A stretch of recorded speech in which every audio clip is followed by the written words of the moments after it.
Today on the Taste of Memory, we'll be creating the all-time classic, Irish stew.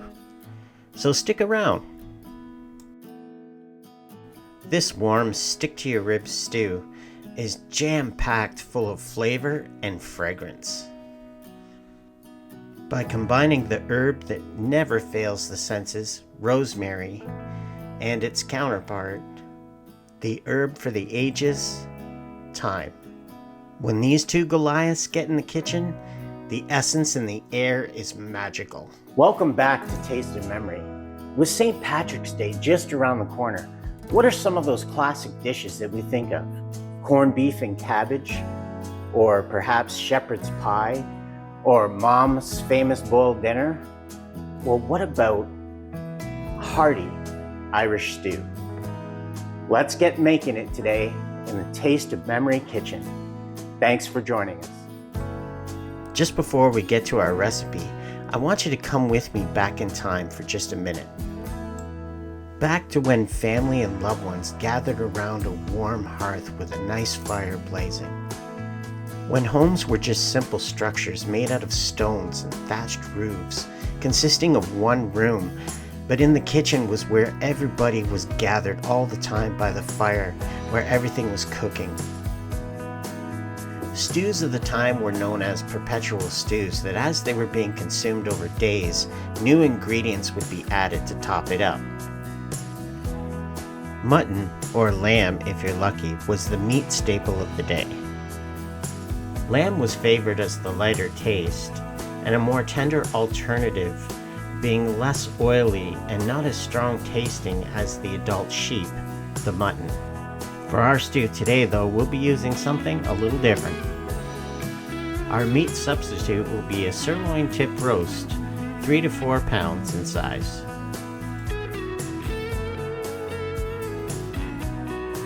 And we will be taking our roast and cutting it down into 1/2 to 1 inch size cubed pieces. These pieces will render beautifully into the stew. And our beer today will be Creamore's Special Edition Urbach Dark Lager. You want to stick with dark lagers or stouts for this recipe. If you have Guinness on hand, please use Guinness. It will do wonders for the stew.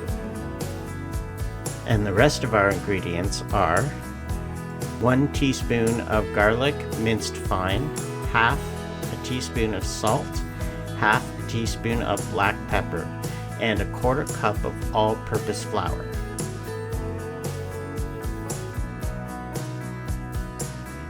¾ cup of half-cherry tomatoes, a sprig of rosemary tied, and a sprig of thyme tied, and 1 cup of chopped celery.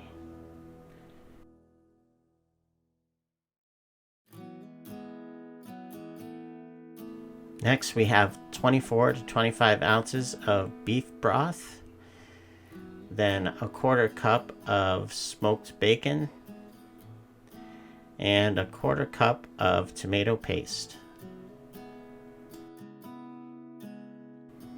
And we can't forget the old Irish standard, 3 large-sized potatoes chopped into 1/2 by 1/2 inch pieces. You can use Yukon Golds for this. It really all depends on your personal taste, but either one will taste amazing. Next, we have our large sweet onion, also cut up into 1/2 by 1 inch pieces. Next, we have 4 medium to large sized carrots, cut into rounds, roughly about 1/2 inch. It works out to be roughly a cup. Now we take our cubed meat and put it in a stainless steel bowl, and we pepper it. And we do something that's considered a faux pas in the cooking industry, salting it before it's cooked. But in this case, it works. And at the end of the rendering down process of the entire stew, the meat is incredibly tender. Now take a tablespoon of flour, And you want to coat your meat thoroughly. Now notice the note at the bottom. This isn't the flour, the half cup that you have set aside from earlier in the instructions. You want to heat a large stewing pan on medium heat and add extra virgin olive oil or grapeseed oil if you had it. And you really want to get a great sear on this meat. The flour will help with that.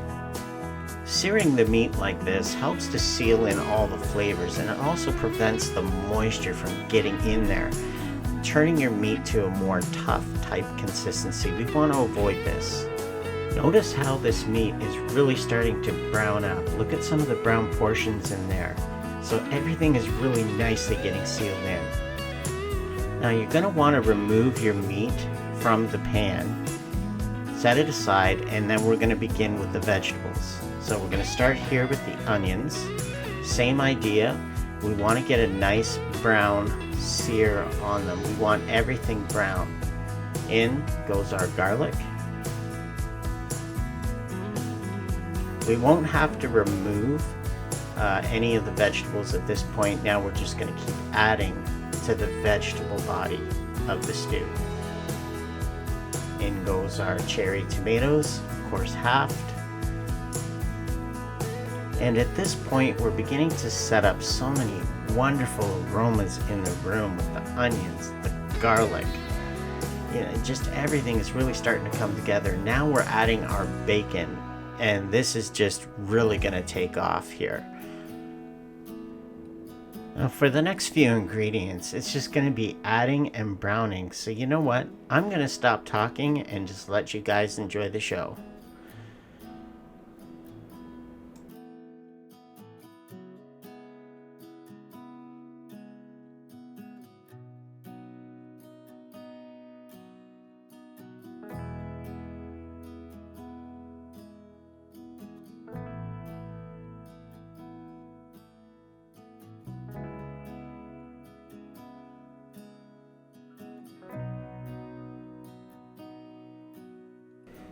And now we're going to put in our half cup of flour.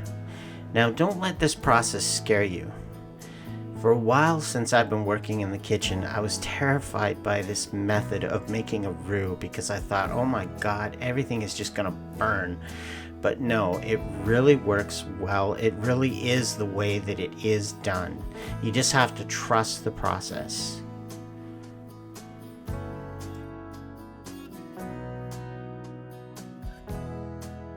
And now we take our 1 can of dark lager and pour the whole thing in there. Look at that, just bubbling up just beautifully. The reaction between the flour and everything going on in that pan, and the fragrance coming off this is just really something.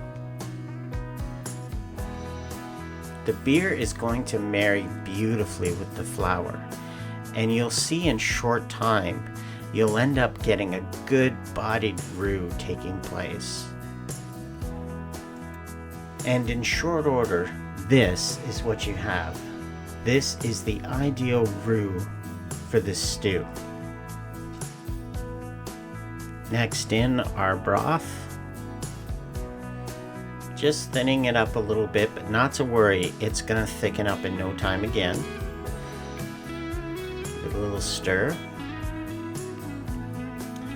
And before we get to our potatoes, we want to add in our tomato paste.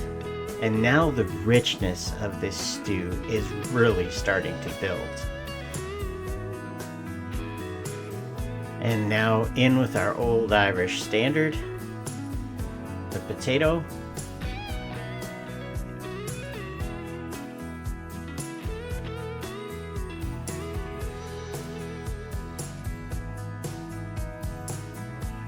Followed by our nicely browned sirloin.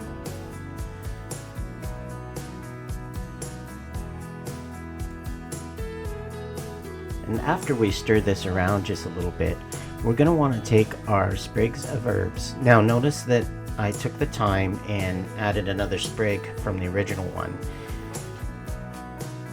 Just lay them in center to your stew. So as it's baking, everything just seems to come out from that point. Now, let's put it in the oven. I think this would be the perfect time to get to our taste of memory fact of the day.